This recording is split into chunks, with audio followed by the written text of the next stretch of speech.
This is CBC Nova Scotia News.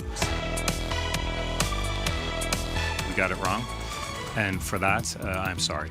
Budget reversal. After pushback from Nova Scotians, the Houston government backtracks on more than $53 million in cuts. Out of the classroom, some Kings County parents are frustrated by the school board's response to a series of threats. And legacy remembered. Late Glace Bay hockey phenom Ricky Rathall gets inducted into the local Hall of Fame.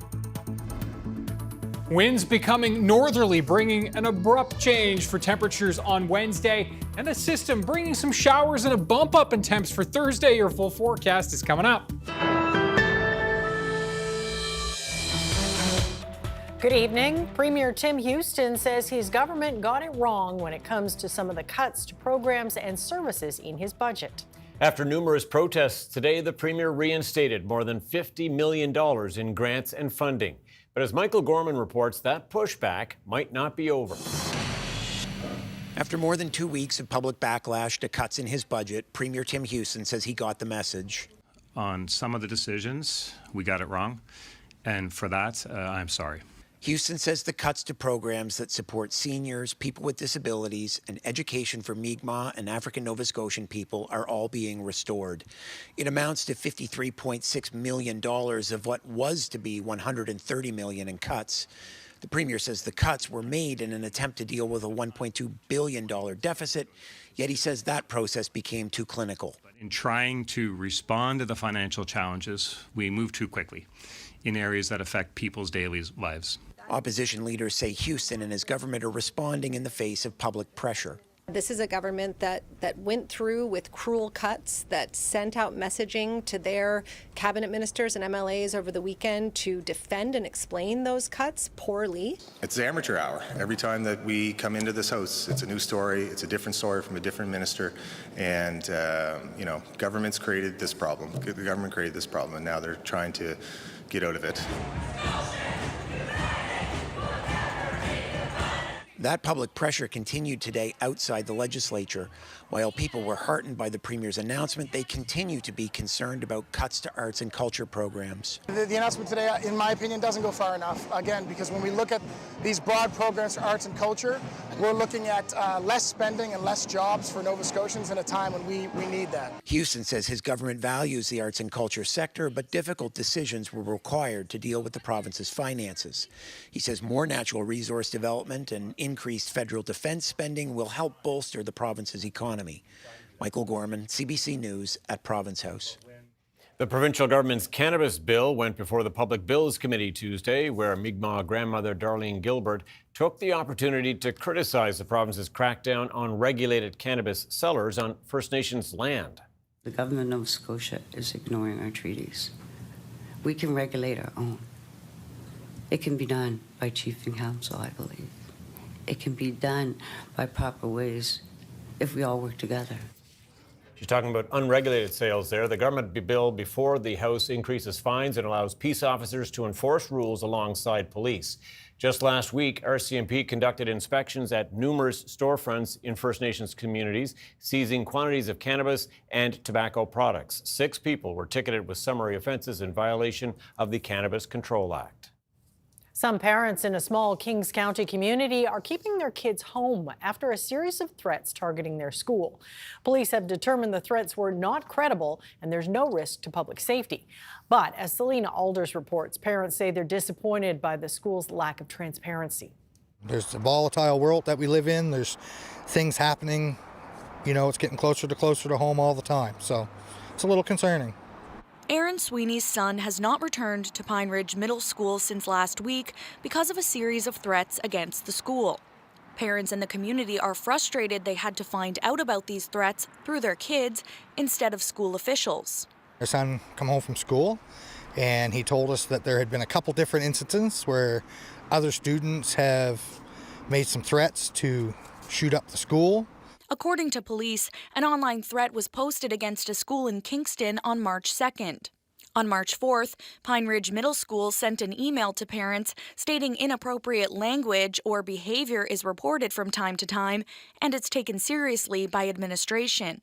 On March 5th, the online threat was reported to police and deemed not credible.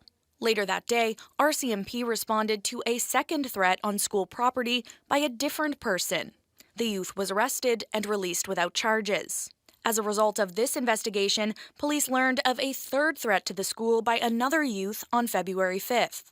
On March 9th, after hearing from CBC News and a number of parents who had expressed their concerns, the school sent a notice to families informing them of the threats for the first time. The safety and well-being of students and staff is always our top priority, wrote the principal. Tina Smith has twins in grade 7. She kept them home for a few days due to fear and uncertainty. Lots of stuff right now is going on in the world. It just happened in BC. We're a small little town, you think your children are safe. They're not.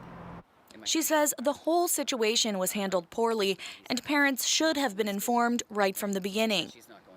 We'll do what we can do to keep our children safe from everything too. That's all it needs, communication. Without communication, we are really nothing. We're all by ourselves. RCMP told CBC News there is no threat to public safety and there will be no increased police presence at the school apart from their usual patrols. Selena Alders, CBC News, Kingston. Miramichi serial killer Alan Leger has died. Correctional Services Canada says he died Monday while serving a life sentence in a federal penitentiary in Alberta. Leger was called the Monster of the Miramichi for the crimes he committed. He was serving a life sentence for murder when he escaped from prison in 1989. He was on the run for 6 months. During that time, he killed 4 more people in 3 different attacks. The cause of Leger's death was not given. He was 78. Operating rooms at Victoria General in Halifax remained closed again today. Nova Scotia Health says work continues on the hospital's backup generator after it failed to kick in during a power outage on Friday night. While most outpatient care and treatment scheduled for today did continue as planned, some procedures were rescheduled or relocated. What a day. Ryan Snoddon's here to tell us more. Oh my gosh, that sun was spectacular. It really was, and the temperatures were amazing. Really widespread record-breaking temperatures today across the province and across the Maritimes. Our first 20-degree temperatures of the season, Greenwood and down into Kedzie Park. Widespread mid to high teens away from the water. It was so nice. Okay. Brace yourself for what's to come. Yes, the winds shift to north, and it's a big drop in temperatures for Wednesday. We're going to be near 1 along the Northumberland shore tomorrow. We'll squeak up to 4, 5, and 6 degrees back into the southwest. And yes, we'll see some showers mixed with some icy precipitation up into the Colchester-Cumberland areas late Wednesday afternoon into Wednesday evening. That's on the warm front of our next system. And you can see here, the front comes through. That drops our temperatures to start Wednesday morning, and then as this front extends a little bit further to the north, there's Wednesday evening. There's that icy precip possible Colchester-Cumberland, a few showers moving in here, and then we will on Thursday see temperatures rising back up into the double digits, even some teen temps. Not nearly as warm as today, and yes, not going to be seeing the sunshine. And then we are looking at temperatures falling again Friday. Maybe some snow Friday night into Saturday. All the forecast details fun coming up. A little bit of everything. Stay tuned. Okay, thanks, Ryan. Thanks, Ryan. People in Nova Scotia's Lebanese community are worried about family members in their home country amid airstrikes that have resulted in the displacement of hundreds of thousands of people. The United Nations says as many as 700,000 people have been forced to leave their homes as the conflict in the Middle East engulfs the region. Israel has been targeting Iranian-backed Hezbollah in attacks in southern Lebanon and Beirut. The Honorary Consulate of Lebanon for the Maritimes says community members throughout the region are supporting each other as best they can. We are in touch with each other to see if we could help. Some of us have families, they've been displaced, so we're trying to help as much as we can. We encourage everybody to stay in touch with their families and friends in Lebanon, assist as much as they can, and we're here to help. Ferris says he is coordinating efforts with the Lebanese ambassador in Ottawa in case further action is needed, like sending food and medical supplies to the country. Plans to redevelop the Halifax Forum will continue after the mayor's attempt to delay the project failed today. The price tag for the project has climbed to about $126 million after years of delays. Mayor Andy Fillmore says the city should pause to explore cheaper options on the site through private partnerships. But some councillors said delaying would only cost more in the long run, and millions of dollars would be needed to keep the building from falling apart in the meantime. The debate ended in a tie vote, which failed. It will be, by the time it's built, the most expensive project of any kind ever undertaken in our municipality. And for 2 sheets of ice and for some community space and a park and some parking, that to me is a missed opportunity today to find a better way, a way that was more affordable for residents. Staff will come back to council with a more detailed design next month. Fillmore says he may bring the issue up again at a later date. The people behind a campaign to protect the Ingram River area in rural Halifax are hoping the municipality will join the cause. Conservation advocates, residents, and Mi'kmaq land defenders spoke to the city's Environment Committee. They have long called on the province to protect 11,000 hectares of crowned land. The committee asked that Halifax Council urge the provincial government to reconsider high production forestry in the area and include it as part of the push to protect 20% of Nova Scotia by 2030. We came to the municipality, even though it's not up to them to make that decision, to say, I assume you support this too, we're having trouble with the province, but the municipality, I would assume you'd support to see this as it applies to your mission and mandate in the various committees that we've just presented to. The Ingram River area includes the oldest known forest in the Maritimes, important habitat for mainland moose, and at least 16 species at risk. New faces and a legendary roster are about to join the ranks of local sports greatness at the Glace Bay Miners Forum. From a record-breaking young star to the iconic voice of Cape Breton sports, CBC's Anna Rack takes a look at the legacies being cemented in the Hall of Fame.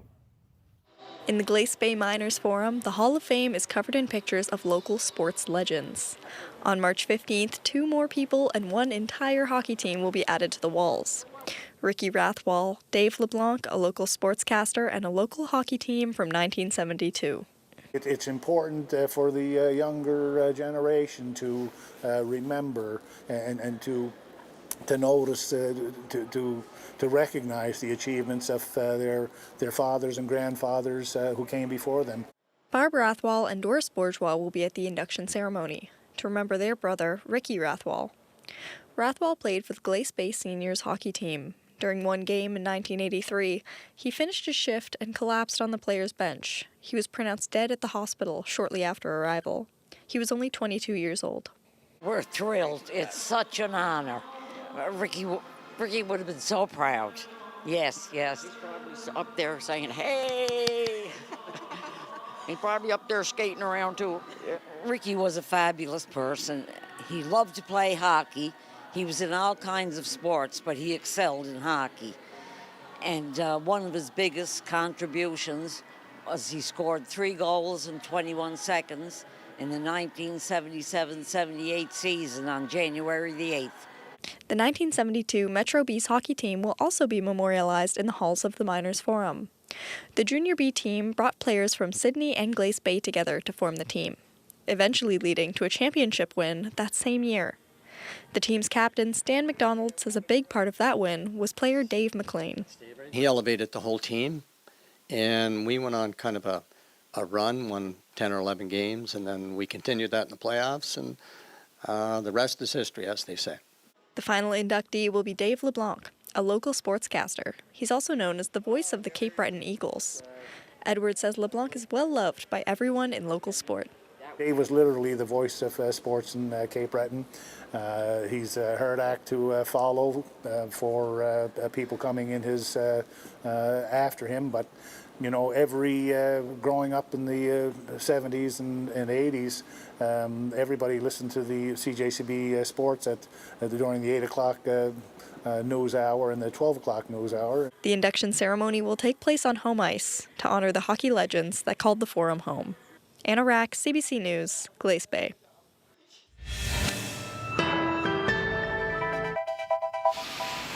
The sun is shining on Antigonish earlier today.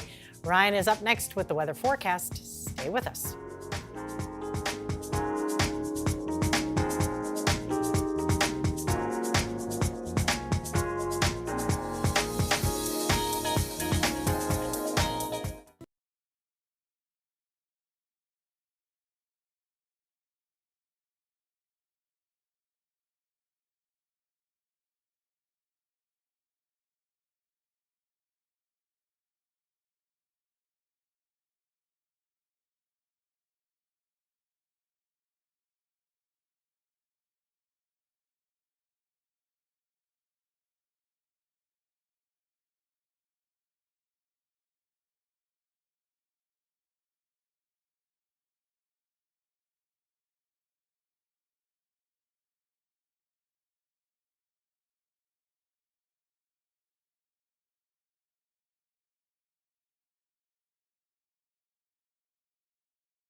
This weather update is brought to you in part by Atlantic Lottery's iGames. Play hundreds of games on the Atlantic Lottery app or at alc.ca. Yes, what a day. I saw shorts in Halifax, and I dare say in the Valley there were T-shirts to go with them. I know, no tans probably yet, but still, that sun was just amazing. I saw a guy not far from here working on it, though, and he had taken, you know how you have the mounds of snow up your driveway, so he'd taken that and like spread it all over the lawn, speed up the melting process, and he was sitting in shorts and T-shirts, just like basking. I thought, he's got the right idea. Smart. He must have felt good. That's right. Yeah, listen, absolutely. Soak it up when there's days like this. A widespread record breaker, as we said. Have a look at the Fundy site, Discovery site. We showed this a couple nights ago. There was a lot more snow and a lot more ice. And there's a few folks enjoying the sun there in the chairs. You can see in the front of the screen. Yeah. Why not? It is absolutely beautiful out there this evening. There are the high temperatures again, in case you missed it. We did hit 20 degrees for the first time this season. CFB Greenwood and at Keji as well. And Antigonish, 18. We had 19 at Upper Stewiacke, 15 in through to 16 in Sydney. But look at the temperatures already have started to drop. Sydney's at 5. The winds have shifted to onshore there. Temperatures cooler in the onshore winds, as you can see there in the Tri-County area. But still hanging on to some teens in many places as we look at the winds.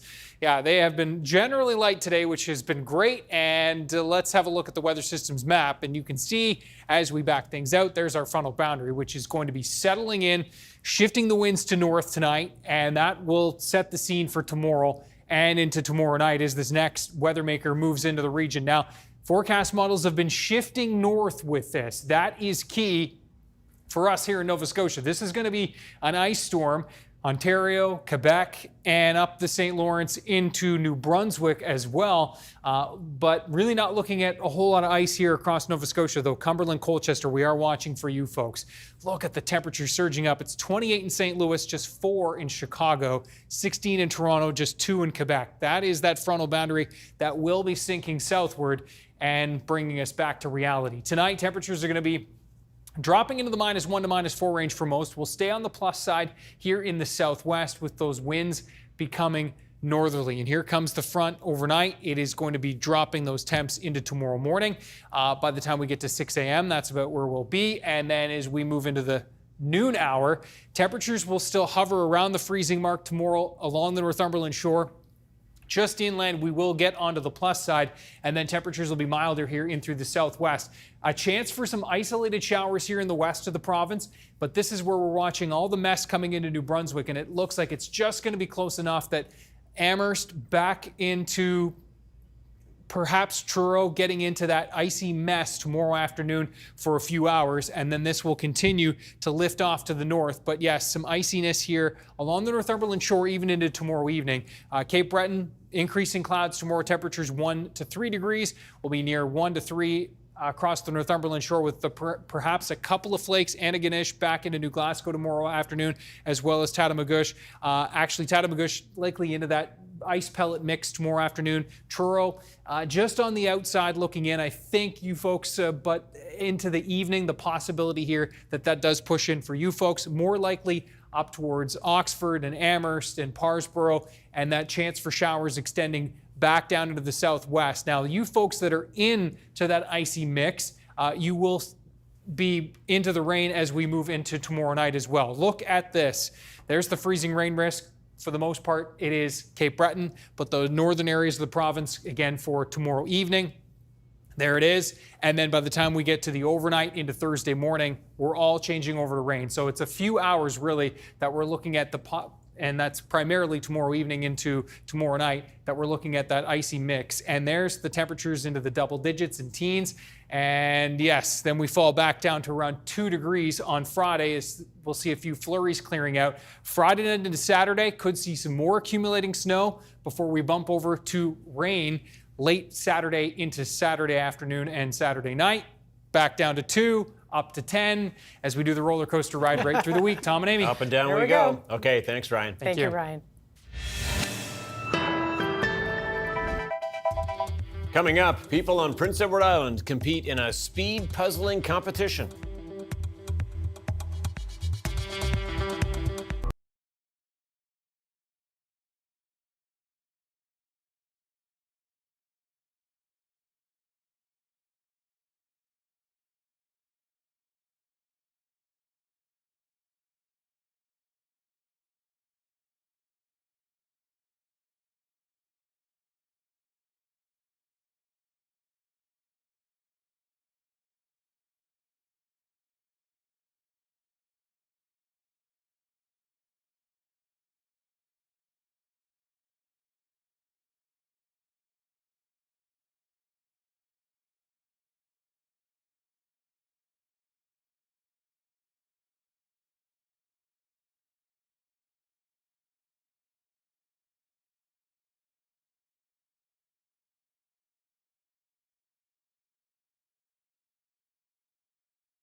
Welcome back. How long does it take you to solve a jigsaw puzzle? Could you do it in under an hour? Some puzzlers on PEI got together recently at the Charlottetown Library for a bit of a competition.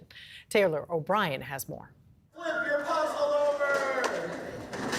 The pressure was on as 6 teams raced to build the same 500-piece puzzle of kittens surrounded by flowers.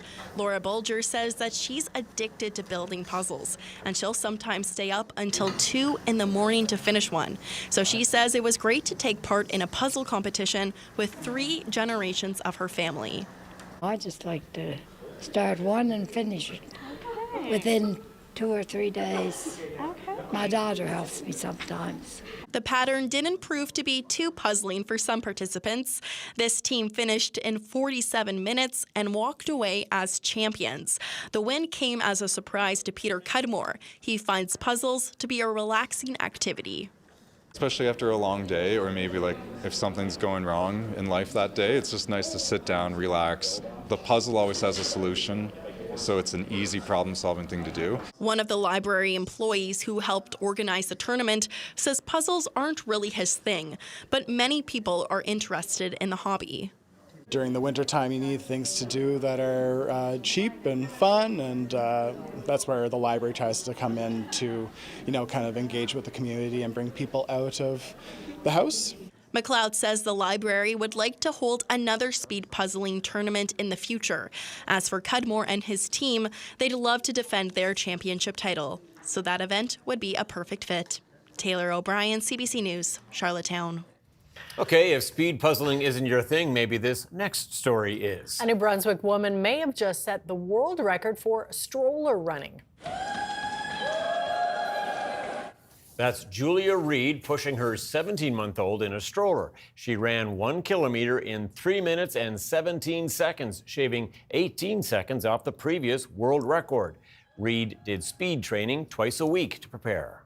Just chase your goal. Like if you have something you want to put your mind to and achieve it, I think that that's very healthy, especially in postpartum. It doesn't matter if it's running, biking, if it's just going for a walk, but I think that's something very important, especially for postpartum moms, to try to, get out of the house and do something. A video of Reed's potential record-setting run has been sent to the Guinness Book of World Records for confirmation. Very good. And that is it for us tonight. Thanks for watching. We'll see you next time.